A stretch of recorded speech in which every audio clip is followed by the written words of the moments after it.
So many of the ways that we struggle with our health, the self-sabotage, the all or nothing thinking, the feeling guilty anytime we administer self-care, those are not actually adult problems. Those are old wounds dressed in adult clothing. And until we address those problems at the root, we're just going to keep running in circles, right? We're going to stay in the spin cycle of stuckness.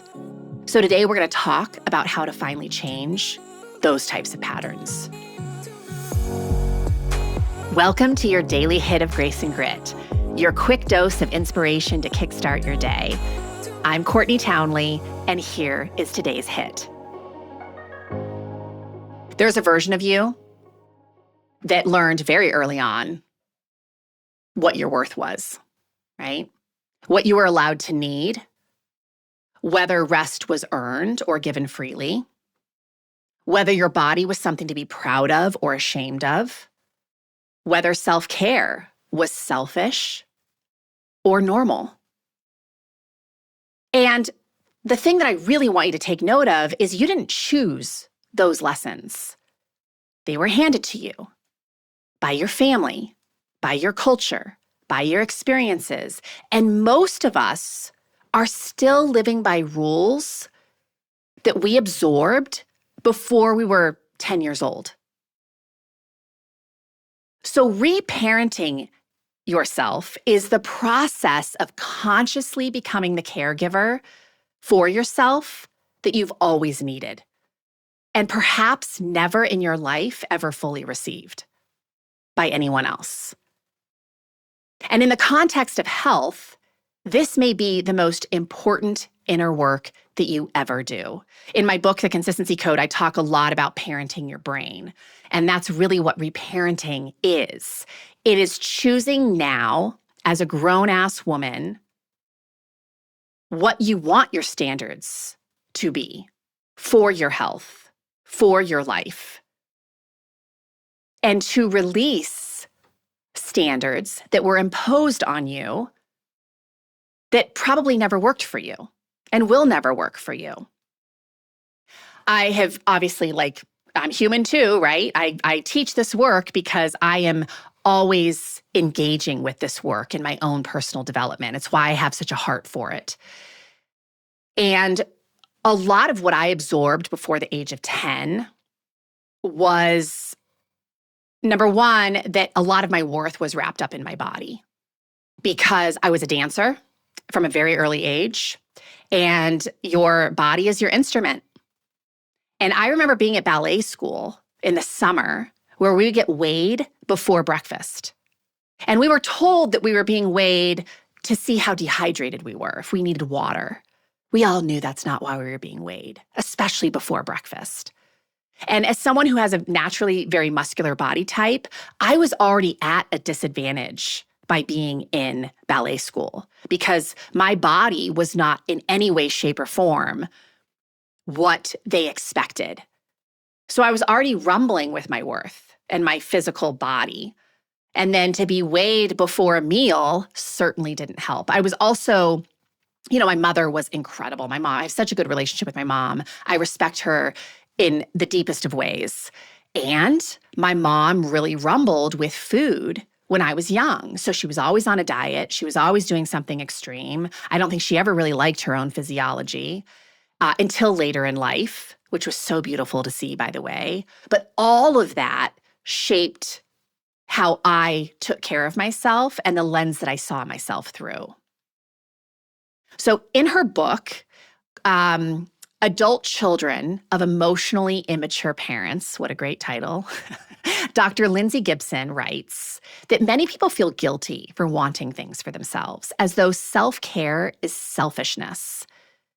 She describes how children who grew up in households where emotional needs were dismissed, minimized, or made conditional learn to dismiss their own needs as adults, often wearing this as a badge of maturity or selflessness, when in reality, it's a survival adaptation that has long outlived its usefulness.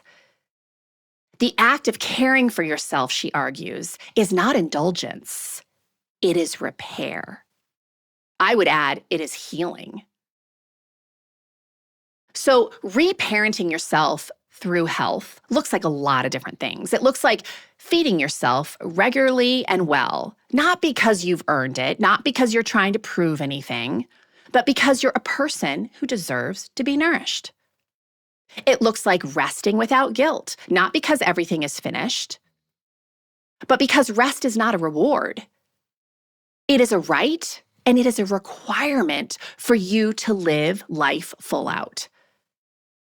It looks like noticing the voice in your head that says you're too much, you're too needy, you're too focused on yourself, and recognizing that old voice was probably never yours. It's old programming. It is not your truth. Reparenting yourself through health looks like making appointments for your health and keeping them with the same reliability that you would show up for anyone else in your life. I can't tell you how many times I've coached my own clients on booking their annual appointments, going to their dentist appointment, talking to a hormone expert, like booking the appointments that will help them stay on top of their health.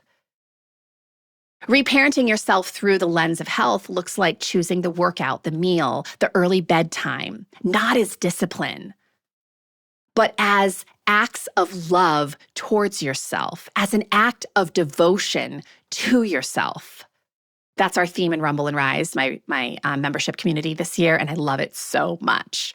We are really peeling ourselves away from this concept of more discipline and really reframing it as more devotion, which to me is such a grace-filled reframe. I hope you'll agree. Reparenting yourself through health is that internal shift that is subtle, not seismic, where you move from taking care of yourself because you should to taking care of yourself because you matter, because you're worth taking care of. And those two motives produce very different results over time. I would argue taking care of yourself because you're worth it creates that deep health that I talk about in my book, right? Health from cell to soul. Where taking care of yourself because you should, or because you're trying to prove something or earn something, it really just creates superficial health. So here's a skill for today. The next time you are about to deprioritize your own needs, skip the workout, skip the meal, skip the sleep, go to bed later, I want you to pause and ask just one simple question. If someone I loved deeply was in my exact same situation, what would I want for them? What would I tell them to do? And if you are someone listening who has children, put this lens through your child, because I find it really powerful. If my son came to me and said that he was going to, skip his skateboarding practice because he felt like he should, do something that was pressed upon him by somebody else, or because he really wanted someone to like him more, so he was going to do something other than what he loves. Obviously, I would tell him to go skateboard because I know how much he loves it. I know what a form of nutrition it is for him. So whatever answer you would give to your loved one, give that to yourself. Not someday, today.